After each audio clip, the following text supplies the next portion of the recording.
त्याने म्हणजे त्याला पदवी मिळाली हे अचानक आनंदाची गोष्ट झालीच, पण त्याने आजपर्यंत केलेल्या कष्टाचे ते दिवस मला आठवले, त्यामुळे खूप आनंद अश्रू आले मला.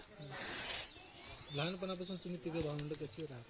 नाही, आम्ही म्हणजे मी 10वी पर्यंतच होते. 10वी नंतर माझं लग्न झालं. माझे भाऊ म्हणजे लहान भाऊ आणि मोठा भाऊ हे दोघं खूप गरीब परिस्थिती होती. माझे वडील म्हणजे हे सेंटरिंग कामावर करत होते. माझी आई दुसऱ्यांच्या मध्ये ऊसांच्या मोळ्या काढायला जात होती. माझा भाऊ कधीतरी सुट्टीमध्ये ट्रॅक्टरच्या कामावर जात होता, दगडी भरायला किंवा माती भरायला जात होता. आणि मोठ्या भावानं पण BSc फर्स्ट इयर देवचंद कॉलेजमध्ये ऍडमिशन घेतलं. त्यावेळी खूप वाईट दिवस आले होते.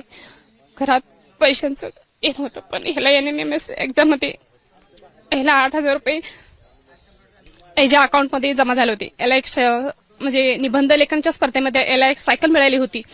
ते माझ्या पप्पाने आणि माझ्या भावाने जाऊन कोल्हापूरमधून आणलेले. पण माझ्या मोठ्या भावाने क्रिकेट पाहण्यासाठी मुरगुडला गेला होता आणि त्याने सायकलला किल्ली लावायला होती आणि ही जी सायकल ती हरवली.